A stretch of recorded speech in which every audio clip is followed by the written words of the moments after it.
Umberto Eco. Umberto Eco nació el 5 de enero de 1932 en Alessandria, Piemonte, Italia. Fue un semiólogo, filósofo y escritor. Fue uno de los 13 hijos de Giovanna Vicio y Giulio Eco, un contable que sirvió en 3 guerras. Su padre tenía interés en que Umberto estudiara Derecho. Sin embargo, se doctoró en Filosofía y Letras en la Universidad de Turín en 1954, con un trabajo que publicó 2 años más tarde con el título El problema estético en Santo Tomás de Aquino. Después de su doctorado, Eco trabajó como editor cultural para la RAI de televisión italiana, y también comenzó a trabajar como profesor en las universidades de Turín y de Florencia, antes de ejercer durante 2 años en la de Milán. En este periodo entró en contacto con el grupo de artistas, denominado Grupo 63, que influirían en su futura carrera de escritor. En septiembre de 1962 se casó con Renée Branch, una profesora de arte alemana con la cual tuvo un hijo y una hija. Años más tarde se convirtió en profesor de comunicación visual en Florencia, en 1966. Fue en esos años cuando publicó sus importantes estudios de semiótica, obra abierta y la estructura ausente de sesgo ecléctico. Confundó en 1969 la Asociación Internacional de Semiología, de la cual era secretario, y murió el 19 de febrero de 2016. Considerado uno de los principales intelectuales italianos de la segunda mitad del siglo XX, era semiótico, filósofo y escritor. Su última novela, titulada Año Cero, fue publicada en el 2015 y está ambientada en la redacción de un periódico en 1992, el año en el que fue destapado el escándalo de corrupción denominado Tangentopoli, al que hizo referencia, así como a otros eventos de la historia política recientes italianas. Fue, sin embargo, El nombre de la rosa, en 1980, un thriller ubicado en la Edad Media y llevado al cine, el que le dio la fama mundial. Ensayista prolífico, fue igualmente el autor de tratados semióticos, comunicación, estética medieval, lingüístico y filosofía, además de otras novelas como El péndulo de Foucault, La isla del día antes, Baudolio, El cementerio de Praga o La misteriosa llamada de la reina Loana. Trabajó también en la televisión pública italiana RAI tras ganar un concurso en 1954, pero a finales de esa década abandonó el medio. Entre 1959 y 1975 fue director editorial de la casa editorial Bompiani. A partir de 1961 inició una exitosa carrera académica que lo llevó a impartir clases en las universidades de las ciudades italianas de Turín, Milán, Florencia y Bolonia, pero también en Yale, en la Universidad de Nueva York, en la Columbia, en el College de Francia y en la Escuela Normal Superior del mismo país. En 2007, Eco se retiró de las enseñanzas por motivos de edad, pero se mantuvo activo a través de sus columnas semanales en varios medios. A finales del 2015, y al lado de otros intelectuales y escritores, anunció el lanzamiento de la nueva editorial La Navi di Tiseo, luego de que el coloso Mondadori, propiedad de la familia Berlusconi, confirmara la compra del grupo editorial RCS, con la que absorbía también a Bompiani, su editorial de referencia. Eco denunció que la operación comercial, que aún debe ser autorizada por la autoridad antimonopolio italiana, dejaba en manos de Berlusconi buena parte del mercado editorial italiano. Eco presentó sus teorías y pensamientos sobre la semiótica principalmente en 2 libros: La estructura ausente, Introducción a la semiótica, de 1968, y Tratado de Semiótica General, de 1975. En estos, él amplía el campo de estudio de la semiótica, no limitándolo al estudio exclusivo de los signos, sino que propone que el objeto de estudio debe ser la cultura. Bajo sus propias palabras, la semiótica estudia todos los procesos culturales como un proceso de comunicación. Tiende a demostrar que bajo los procesos culturales hay unos sistemas. La dialéctica entre los sistemas y procesos nos lleva a afirmar la dialéctica entre código y mensaje. Con esto nos propone 3 hipótesis. La primera, que nos dice que la cultura en general debe estudiarse como un fenómeno semiótico. La segunda, donde propone que todos los aspectos de la cultura pueden estudiarse como contenidos de una actividad semiótica. Eco entiende que existe una estrecha relación entre la cultura y la comunicación, siendo la cultura una manifestación de la realidad que transmite un mensaje hacia otras personas.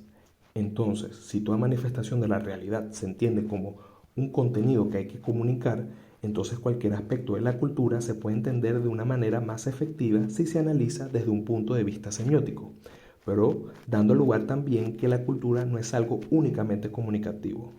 La tercera y más reciente y radical hipótesis dice que la cultura es solo comunicación y que no es otra cosa que un sistema de significaciones estructurales, convirtiendo a la semiótica como elemento de configuración y estructuración de la cultura.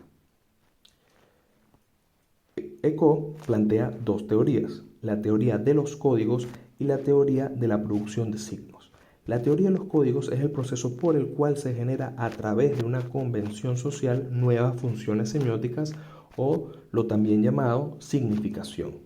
Aquí podemos encontrar las unidades culturales, que son aquellos signos que se encuentran en la vida social. Según Eco, esto es un proceso ilimitado. Y la teoría de la producción de signos es cuando mediante un proceso preestablecido de comunicación se producen combinaciones entre los signos.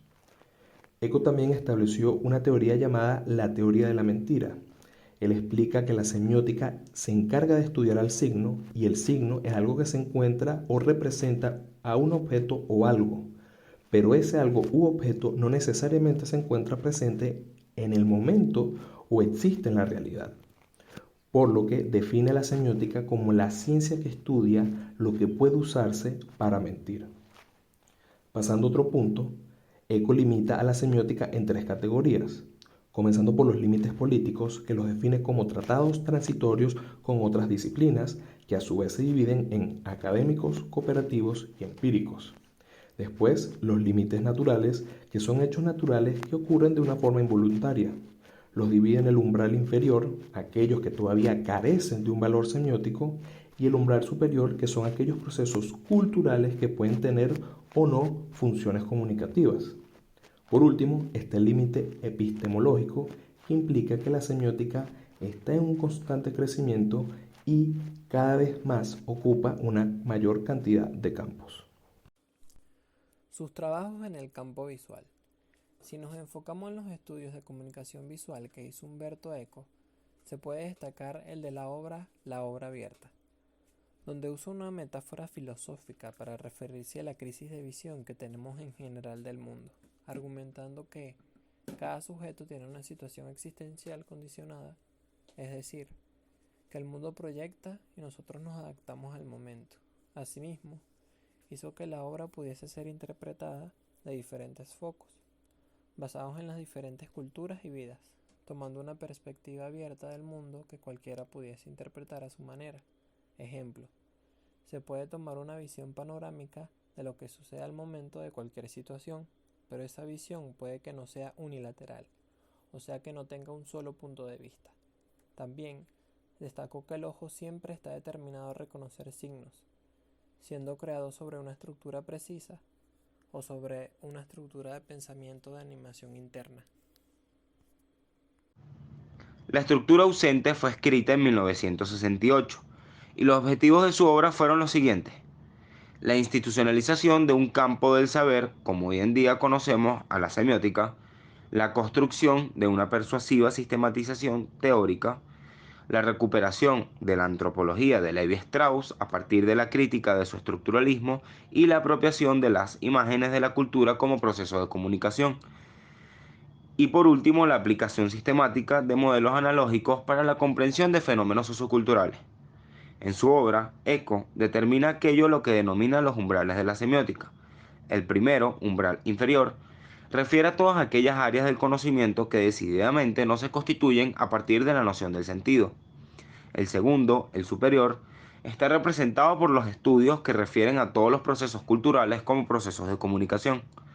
La preocupación principal de Eco era determinar de este umbral superior sosteniendo dos hipótesis. Toda cultura se ha de estudiar como un fenómeno de comunicación, y todos los aspectos de la cultura pueden ser estudiados como contenidos de la comunicación. Concluye que ambas hipótesis se sostienen mutuamente en forma dialéctica. En la cultura, cada entidad puede convertirse en fenómeno semiótico. Las leyes de la comunicación son las leyes de la cultura. La cultura puede ser enteramente estudiada bajo un punto de vista semiótico, y la semiótica es una disciplina que puede y debe ocuparse de toda la cultura. Su conclusión le lleva a resolver el fenómeno comunicativo, modelo que aparece en la misma obra denominado como modelo del proceso de descodificación de un mensaje poético o estético.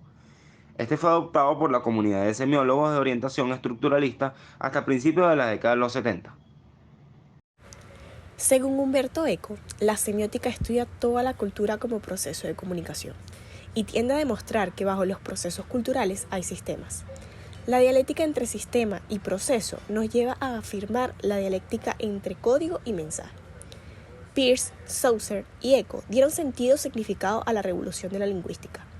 Leer a Eco es un ejercicio intelectual exigente, dada la erudición del autor, la complejidad de su escritura y la sabiduría a raudales que distingue a este escritor italiano, dueño de un estilo singular, que plasmó sus visiones desde la comunicación, la estética, la lingüística y la política.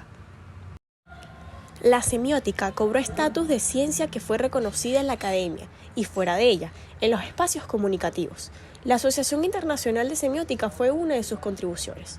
Como su propio nombre indica, el Tratado de Semiótica General pretende definir y constituir la ciencia semiótica, su terminología y sus contenidos, partiendo del concepto general con el que el mismo Saussure intuye que debe ser el fin de esta ciencia, esbozando sus propósitos y sus límites. En esta línea de pensamiento, Eco plantea dos hipótesis.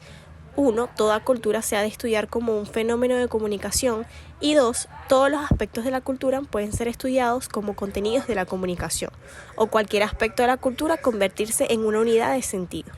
Y concluye que ambas hipótesis se sostienen mutuamente de forma dialéctica. En la cultura, cada entidad puede convertirse en fenómeno semiótico. Las leyes de la comunicación son las leyes de la cultura. La cultura puede ser enteramente estudiada bajo un punto de vista semiótico. La semiótica es una disciplina que puede y debe ocupar toda la cultura, según Umberto Eco. Realizó una valiosa arqueología de 5 conceptos: signo, significado, metáfora, símbolos y códigos. Eco establece un sólido campo de encuentro entre la semiótica general y la filosofía del lenguaje capaz de revitalizar a ambas, el tiempo que se avanza decisivamente en una comprensión multidisciplinar del lenguaje. Descubre la clave de la superación de modelo estructural y semiótica de código. Añade una breve relación en la semiótica y la filosofía del lenguaje en la enciclopedia Einiaudi. Umberto Eco inició en el mundo laboral trabajando en una televisión en 1954.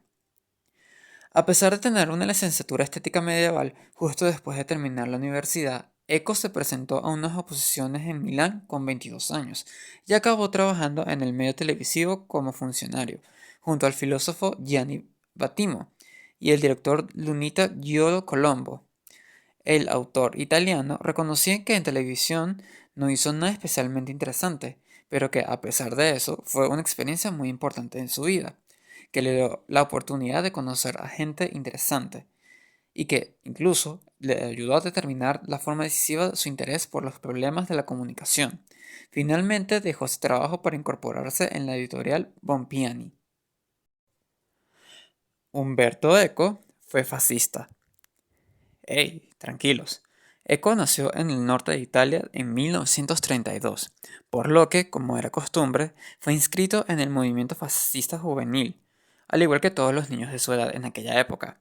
Pero no fue hasta 1943 cuando el fascismo comenzó a decaer en Italia, por lo que Eco comenzó a plantearse la existencia de la política. Otro de los datos interesantes de Umberto Eco es que su pasión por la lectura se le inculcaron sus abuelos. Cuando era joven, Eco veía leer a sus padres y a sus abuelos periódicos y libros, pero estos últimos fueron los que le hicieron a que él tuviera amor por estos mismos. Su abuela materna siempre le traía a casa 2 o 3 libros a la semana de la biblioteca municipal, por lo que Eco recordaba con cariño los hermosos libros antiguos que había en casa de sus abuelos. La música fue un arrebato de juventud que retomó con los años. Cuando era joven quiso aprender a tocar trompeta, pero no fue hasta años más tarde, en la década de los 70, donde volvió a comprarse una y comenzó a tocar de nuevo. Umberto Eco posee una biblioteca legendaria, no solo por su tamaño, sino por la cantidad de piezas raras que contiene, ya que el autor es considerado como un bibliófilo y coleccionista de libros únicos. Cuenta con más de 50.000 volúmenes repartidos entre sus dos residencias. En una ocasión, su secretaria se ofreció a catalogarlos, pero Eco declinó su oferta. Hay que tener en cuenta que el escritor no usa su biblioteca como una colección de libros leídos, sino como una herramienta de títulos de referencia. Para Eco son más importantes los libros no leídos que los leídos. Y por último, era muy crítico con Wikipedia, con las redes sociales y con Internet en general. En el 2010 hizo una entrevista con El País el 25 de abril. Eco explicaba su punto de vista sobre la enciclopedia online, el cual comentaba: yo soy muy crítico con Wikipedia porque contiene noticias falsas. Las hay también sobre mí, falsas y no falsas, pero utilizo Wikipedia porque si no, no podría trabajar. Mientras escribo, por ejemplo, Tirso de Molina y no me acuerdo de cuándo nació, voy a Wikipedia y lo miro. En cambio, antes tenía que coger la enciclopedia y tardaba media hora. Antes los apocalípticos no usaban estas cosas, escribían a mano con la pluma de ganso. Esta misma opinión le extendía a Internet en general, a pesar de que Eco creía que un intelectual debe hallarse comprometido con el presente. Sobre las redes sociales, llegó a afirmar que dan derecho de palabra a legiones de imbéciles.